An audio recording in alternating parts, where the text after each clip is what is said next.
Bab 1116, Barang yang ketinggalan zaman. Beberapa aura yang keluar ternyata adalah aura pengawal Guan Xuan.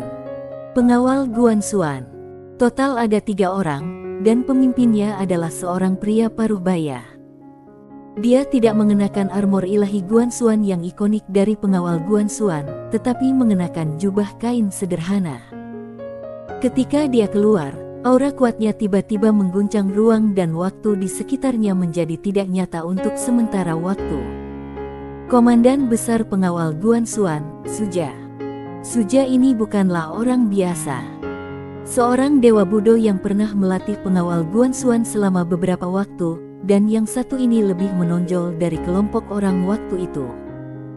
Pengawal Guan Xuan hanya memiliki 3 komandan utama, dan masing-masing dari mereka adalah kebanggaan surga dan dilatih dengan penuh semangat oleh Akademi Guan Xuan.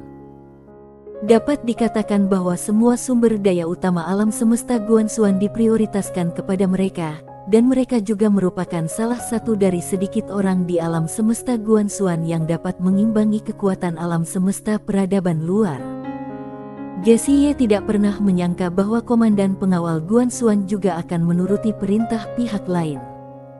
Jessie menatap Suja. Suja, apa kamu tahu apa yang kamu lakukan? Suja menatap Jessie dengan ekspresi tenang. Tentu saja aku tahu. Sebenarnya, dia seharusnya berada di bawah kendali Jessie, tapi dia tidak takut dengan kendali Jessie di depannya. Sekalipun dia adalah menteri kabinet, dia memiliki nama dan tidak memiliki kekuasaan yang nyata. Hanya ada sedikit orang yang memiliki kekuatan nyata, seperti Ekali, Putri Gania, Kaisar Yue. Beberapa orang ini adalah menteri kabinet. Mereka semua memegang kekuasaan militer di tangan mereka dan sudah melatih banyak kekuatan besar dan memiliki kekuatan nyata. Biarpun Jessie di depannya adalah anggota kabinet, dia belum lama berada di kabinet dan kualifikasinya terlalu rendah, sehingga dia tidak memiliki kekuatan militer sama sekali. Tanpa kekuatan militer, keadaan tidak akan terlalu menakutkan. Sama seperti sekarang, dia hanya dapat memindahkan pengawal Guan Xuan, dan kalau dia ingin memindahkan terlalu banyak pengawal Guan Xuan, dia memerlukan persetujuan kabinet. Dapat dikatakan bahwa Jessie tidak sebaik dia dalam hal pemindahan pengawal Guan Xuan. Jessie tetap diam. Saat ini, dia tahu bahwa masalah ini tidak lagi berada dalam kendalinya. Selama bertahun-tahun di alam semesta Guan Xuan, dia bukan lagi pemula yang penuh gairah. Dia tahu betul seberapa dalam masalah di Akademi Utama Alam Semesta Guan Xuan, terutama keluarga dan sekte bangsawan. Sebagian besar keluarga dan sekte aristokrat yang ditinggalkan oleh Master Pedang Manusia sudah disingkirkan. Tetapi setelah Sander Ye berkuasa, beberapa keluarga dan sekte aristokrat baru muncul. Setelah keluarga dan sekte aristokrat ini berkuasa, mereka pasti ingin mencari peluang baru dan lebih banyak manfaat. Akibatnya, akademi menjadi semakin kompleks. Misalnya, memihak. Sekarang akademi dibagi menjadi beberapa faksi. Faksi-faksi ini diam-diam bersaing satu sama lain untuk mendapatkan berbagai sumber daya. Dapat dikatakan bahwa di seluruh akademi, kecuali Sander Ye dan Grace Nalan, tidak ada yang bisa mengurus keluarga dan sekte bangsawan ini, termasuk Ekali, kabinet paling senior. Tarik satu helai rambut maka akan menggerakkan seluruh tubuh.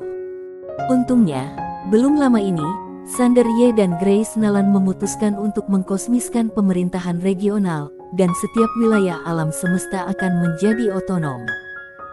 Kalau tidak, akan semakin kacau, karena semakin banyak alam semesta yang akan bergabung, yang akan membuat Akademi Guan Xuan semakin rumit, dan semua orang akan memperjuangkannya dengan lebih kuat. Dia melihat masalahnya, tapi tidak ada yang bisa dia lakukan untuk mengatasinya.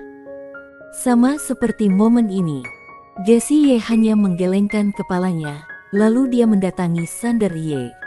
Sander Ye memandangnya dan tidak berkata apa-apa. Jessie baru saja mengeluarkan sebuah gulungan dan menyerahkannya padanya. Sander Ye sedikit bingung, apa ini? Jessie Ye dan berkata, gulungan teleportasi dapat diteleportasi ke akademi utama. Itu adalah jimat pelindung aku. Maaf, aku tidak dapat lagi mengontrol tempat ini. Setelah kamu menggunakan gulungan teleportasi ini untuk berteleportasi ke akademi utama, temui Tuan Kabinet Li. Sekarang di seluruh akademi Guanxuan, hanya dia yang bisa menyelamatkanmu. Sander Ye melihat gulungan teleportasi dan terdiam.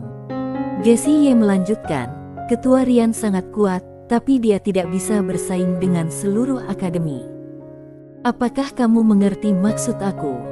Sander Ye tersenyum dan berkata, bisakah Tuan Kabinet Li menghukum mereka? Jessie Ye diam. Sander Ye tersenyum dan berkata, Nona Jessie, menurutku masalah ini tidak akan berubah biarpun kita pergi ke akademi utama, bukan? Jessie Ye menatapnya, hidup saja dulu. Apakah dia punya kesempatan untuk hidup?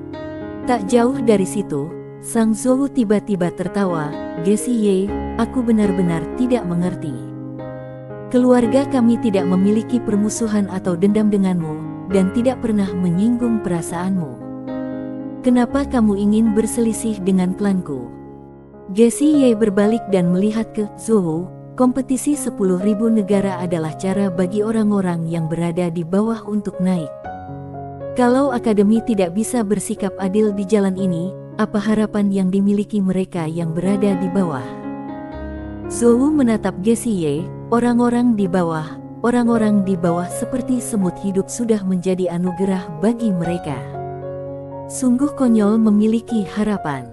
Kamu lancang. Jessie Ye dan mengangkat alisnya, Zhou, tahukah kamu niat awal dekan untuk menegakkan tatanan? Kata-kata berbahaya seperti itu keluar dari mulutmu. Apakah kamu layak untuk dekan dan dia? Zhou tidak memiliki ekspresi di wajahnya. Sander Ye, aku terlalu malas untuk berbicara denganmu tentang semua omong kosong ini. Aku sudah memberimu langkah mundur. Karena kamu tidak mau, jangan salahkan kami kalau tidak membenmu wajah. Suja, bunuh Rian ini dulu. Bunuh dia sialan. Rian tiba-tiba tertawa dengan marah, sialan. Bocah nakal, apakah kamu benar-benar mengira aku hanya seorang pejalan kaki? Aku adalah penjahat terkuat saat itu, oke. Kalau bukan karena Tuan Muda Ye, alam semesta ini akan jadi milikku sekarang, mengerti? Sander Ye.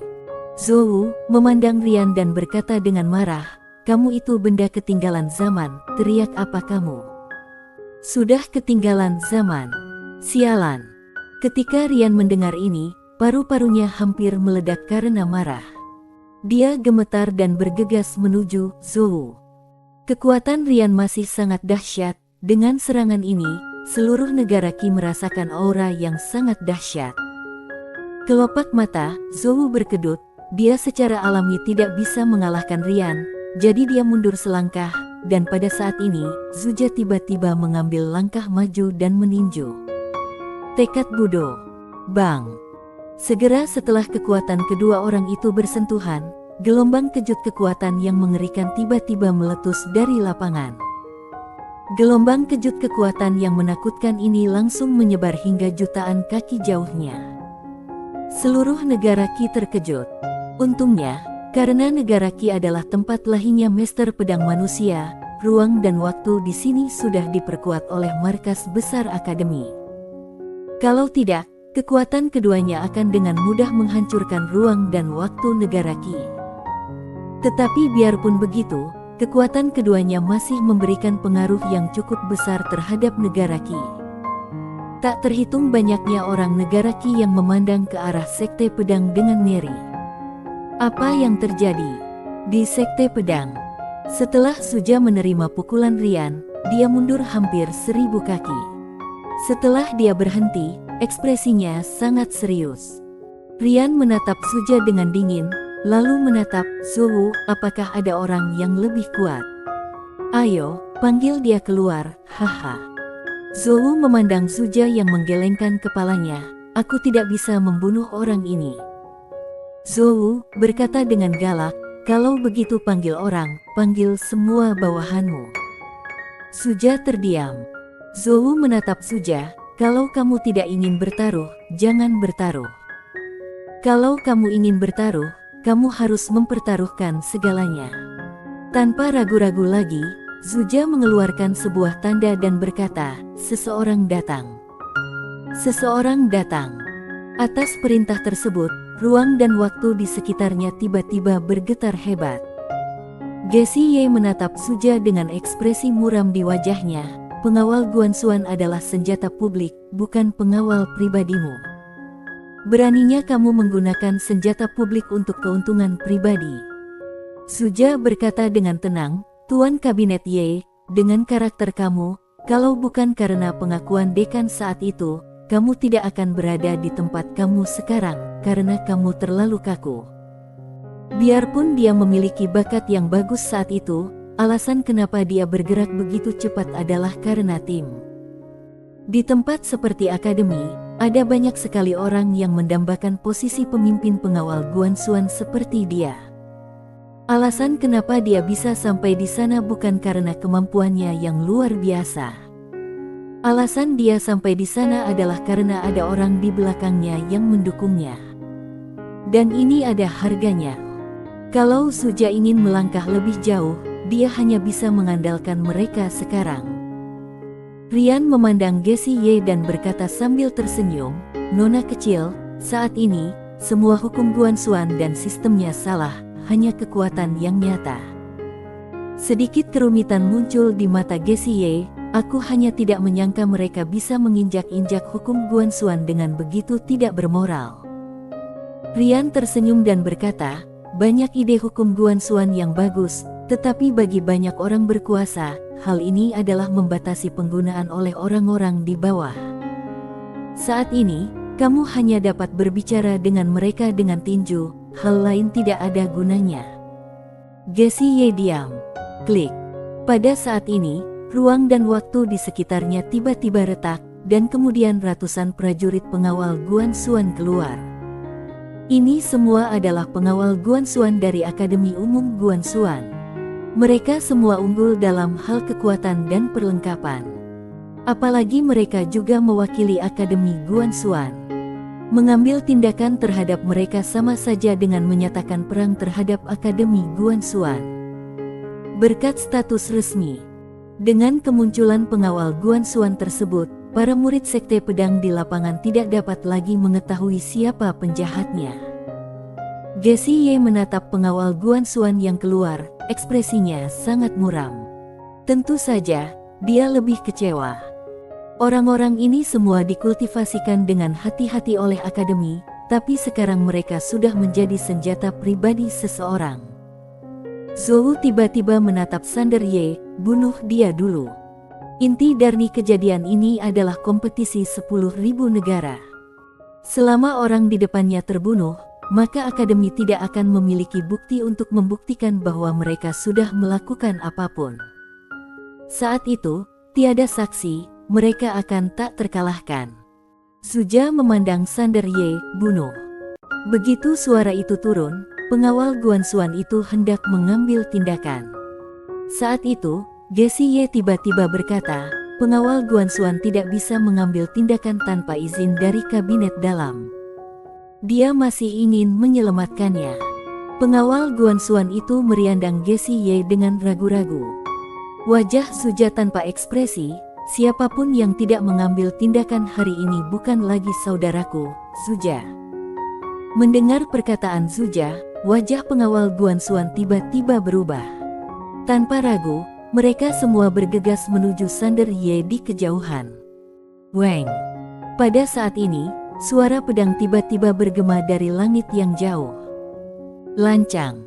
Segera setelah itu, teriakan marah tiba-tiba datang dari Cakrawala. Semua orang menoleh dan melihat ratusan cahaya pedang melesat ke arah ini seperti meteor. Sekte pedang sudah tiba. Bersambung.